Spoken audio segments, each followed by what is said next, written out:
Did you forget to check in your dignity, ma'am? Or is that just your accent? The words sliced through the air like a blade, and the crowd around Gate 14 seemed to freeze mid-breath. Amara Johnson had been insulted before, mocked, underestimated, even ignored, but this was different.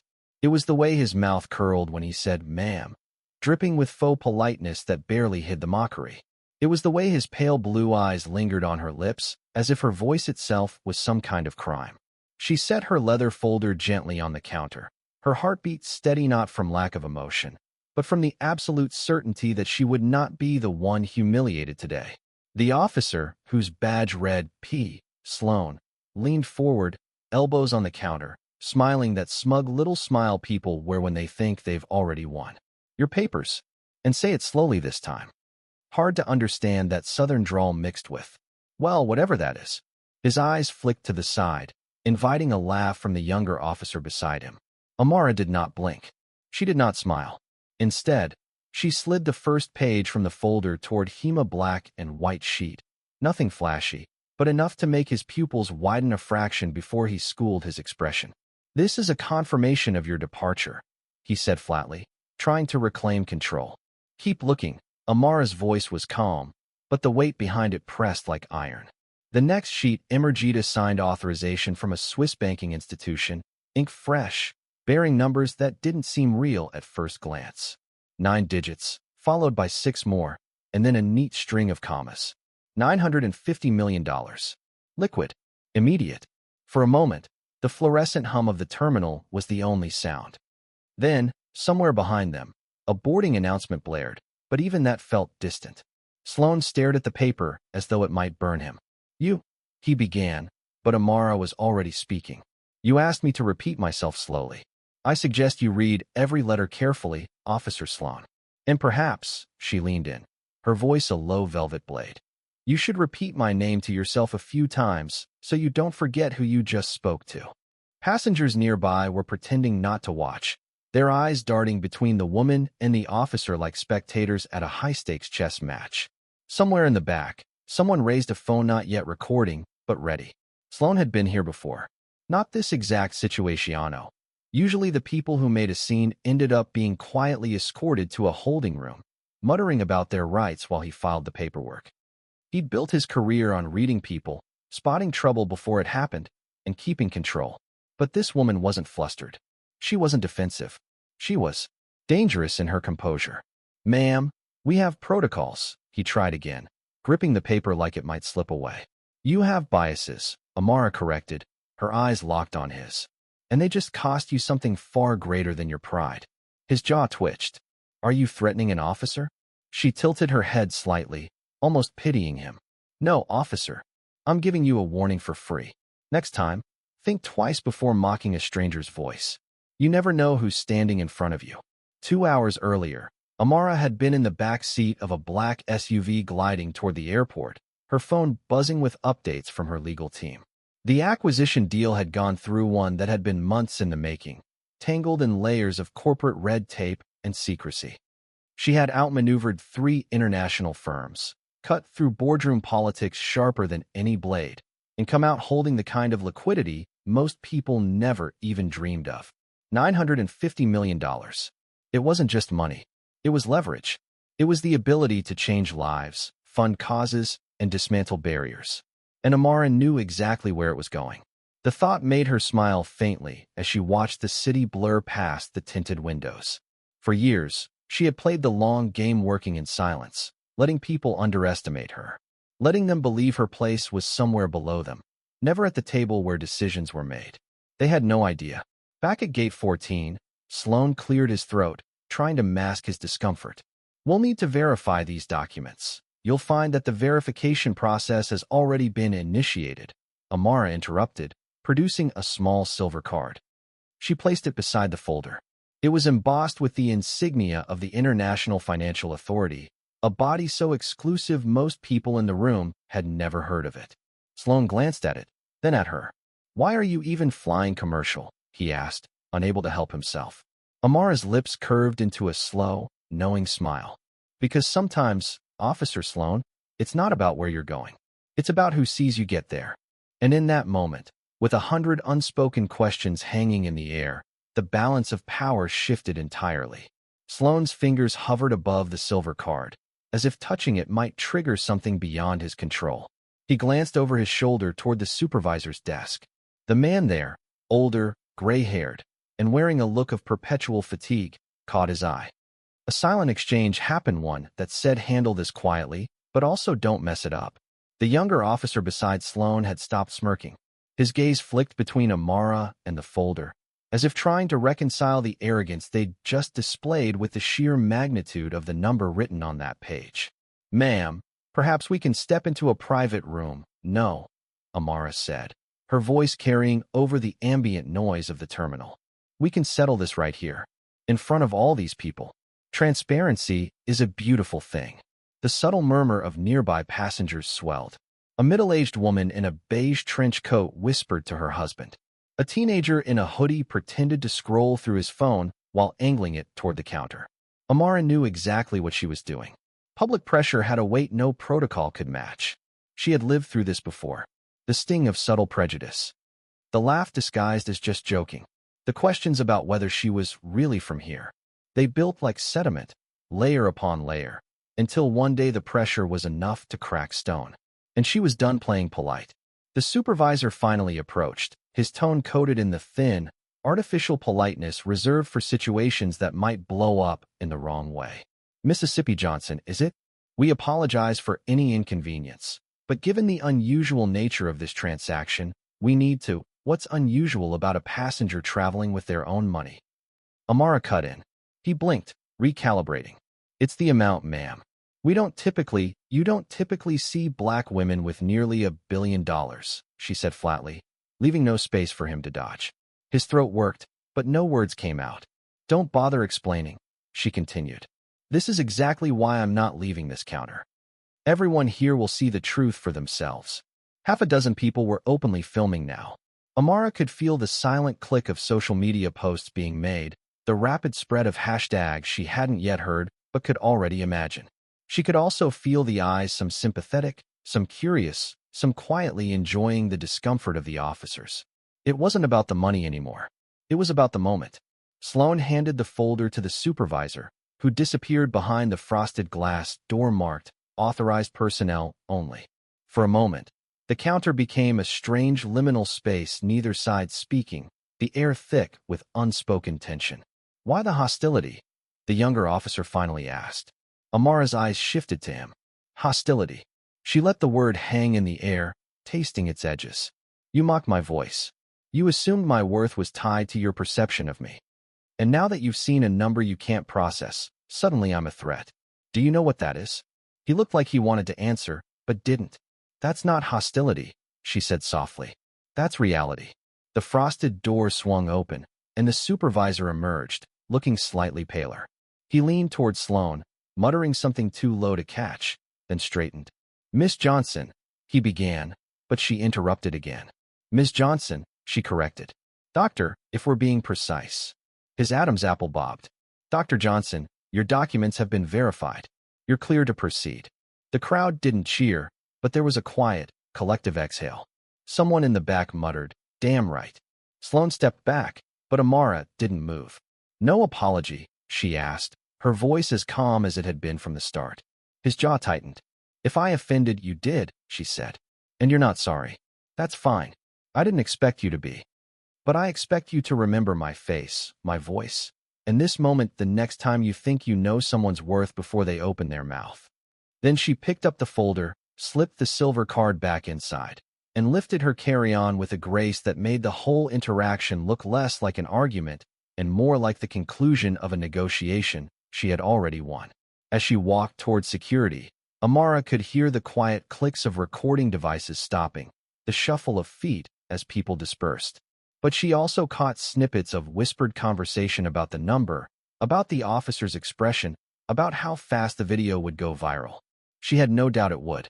30 minutes later, she was seated in the first-class lounge, sipping jasmine tea.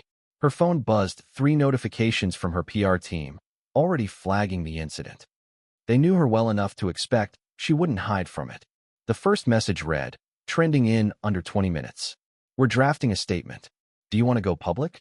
The second was a screenshot of a post, a grainy video from the terminal showing her at the counter, the caption reading, "Officer mocks black woman's accent gets humbled in $950 million mic drop." The third was from her lawyer, "We can sue if you want, but I think you might get more from the story than the lawsuit." She smiled faintly. They were right. This wasn't just about her. Amara thought back to her grandmother's voice, warm, strong, unyielding, telling her stories of working 2 jobs while raising 3 children, of keeping her head down while being talked down to. "They can take your time," her grandmother used to say, "but don't you ever let them take your voice." And now, Amara's voice wasn't just hers anymore. It was in 100,000 pockets, playing on loop, reaching people who'd never set foot in that airport, but knew the feeling of being underestimated all too well. She pulled out her phone, opened a blank post, and began typing. "Today, I was mocked for my voice. What my mocker didn't know was that I just closed a deal worth $950 million. But the money isn't the point. The point is that no one's worth is measured by their accent, their skin, or someone else's ignorance." She hit post and set the phone down. Somewhere in the terminal, Officer Sloan was probably reading the same post, his name and face already circulating online. That was his problem now. By the time Amara's tea had cooled, her post had been shared more than 40,000 times. She hadn't even boarded her flight yet. The lounge TV screens usually tuned to a muted cycle of stock tickers, and weather reports were suddenly flashing a news headline across the bottom. Viral video. Black woman confronts airport officer after alleged mocking of her accent. There was no mention of the $950 million yet, but she knew it would surface. And when it did, the conversation would shift into an entirely different gear. Across the terminal, Officer Sloan was hunched over his desk, scrolling furiously on his phone. Every new notification tightened his jaw a little more. He had been in this job for almost 20 years, dealt with drunk passengers, smug CEOs, celebrities with egos the size of small planets. But this was spiraling beyond his control. His younger colleague leaned in. "Man, you're all over Twitter." Sloan shot him a look sharp enough to cut. "Don't call it Twitter. It's X now." The younger officer smirked. "Doesn't matter what you call it. Everyone's calling you the accent cop." Sloan's stomach churned. "She's twisting this," the younger officer interrupted. "Nah, you did say it, man. I was right there." Meanwhile, Amara's phone lit up again. This time, the message was from an old friend in New York. "You've started something. My niece saw your video and sent it to the whole school group chat. Kids are talking about speaking up now." A small warmth spread in her chest, not pride exactly, but the recognition of a ripple effect. Words could travel faster than money, and right now, hers were sprinting. The first media call came in before she boarded. A major network wanted her on air tonight. She politely declined. She knew better than to give a statement before the noise peaked. Timing was everything. Instead, she called her PR manager, Layla. "Where are we?" Amara asked. "You're in the top 10, trending worldwide," Layla replied without greeting. "Voice has value is catching on.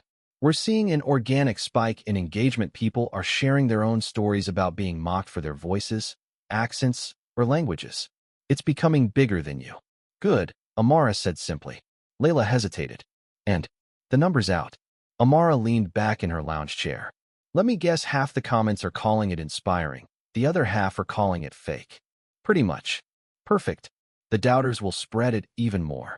By the time her boarding group was called, the lounge staff were whispering behind the counter. One of them, a young black man with close-cropped hair, approached her as she stood to leave. "Dr. Johnson?" he asked quietly. She smiled. "Yes. Just wanted to say, thank you for not letting it slide. I've worked here 3 years. I've heard things, but no one ever says anything." She touched his arm briefly. "You matter. Don't let them tell you different." He nodded, a little choked up, and stepped back. On the plane, Amara settled into her first-class seat. The man next to her, mid-50s, reading glasses perched on his nose, was already scrolling through his phone. He glanced at her, then back to the screen, then back again. "You're her," he said finally. She smiled faintly. "Depends who you mean." "The one from the airport video." "That's me." He shook his head, a small grin tugging at his lips. "You're everywhere right now. My daughter just texted me about you." Amara looked out the window. "Good. It's not about me. It's about what it means." He studied her for a moment, then said, I run a foundation. We work on language accessibility for immigrants. Would you be interested in talking?" Her gaze shifted back to him. Opportunity had a strange way of appearing when you least expected it. "Yes," she said. "Let's talk." By the time the plane landed, her phone was an avalanche of messages. Celebrities had reposted her statement. Activists were tagging her in campaigns. One senator had tweeted support, calling her story a reminder that dignity has no price tag. And then came the request from the International Human Rights Forum, an invitation to speak at their annual summit in Geneva. But not everyone was cheering. Anonymous accounts accused her of fabricating the story. Others claimed she was using race baiting for attention. A few attacked her wealth directly. "If you've got $950 million, what do you care what someone says?" Amara ignored most of it. She'd expected the backlash. What mattered was that the conversation was no longer just about her, it was about the millions of people who had been silenced, dismissed, or ridiculed for the way they spoke. 2 days later, the officers' department issued a statement. "We take allegations of discrimination seriously. An internal review is underway." It was the bland, corporate kind of statement that said everything and nothing. But paired with the now viral footage, it only fueled more outrage. When she finally went on television 5 days after the incident, she chose her words carefully. "I didn't post the video," she told the host, "but I stand by what it shows.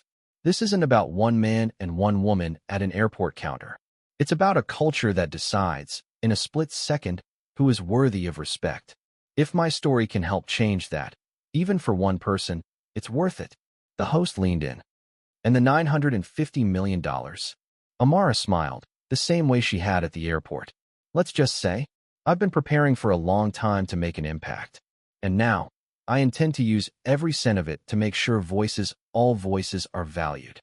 That night, her team released the official announcement.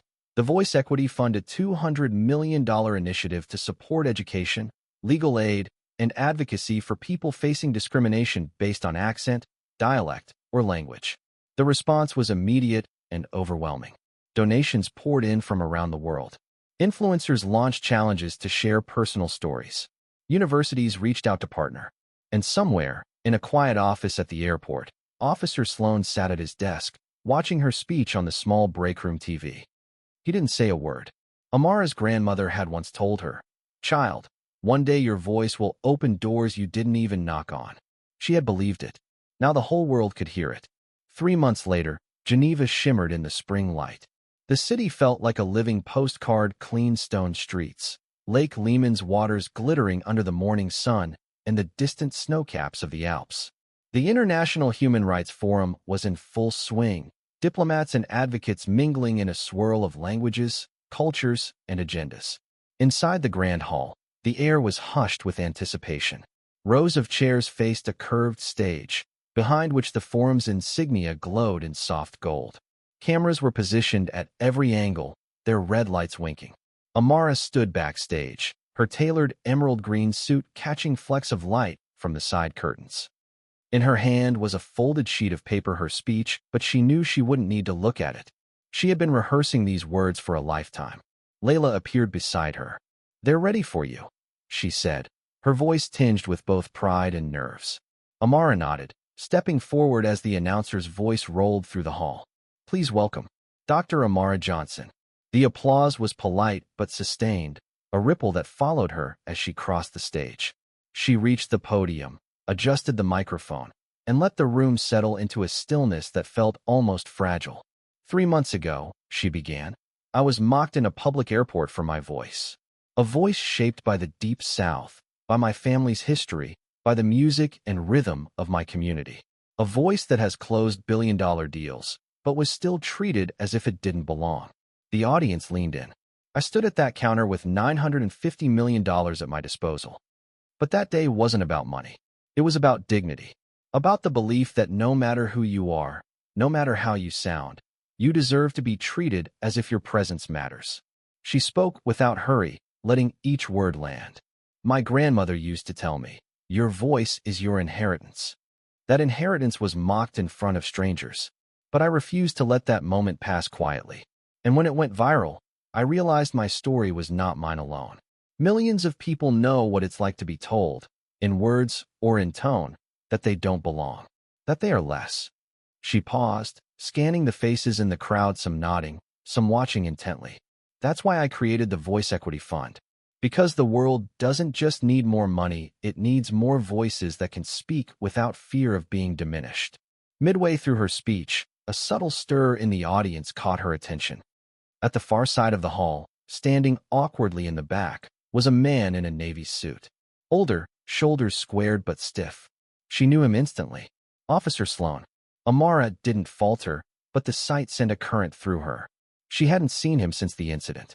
Didn't expect to see him here. She finished her speech to a standing ovation. The sound was thunderous now, not polite, a surge of approval that filled the hall like a tide.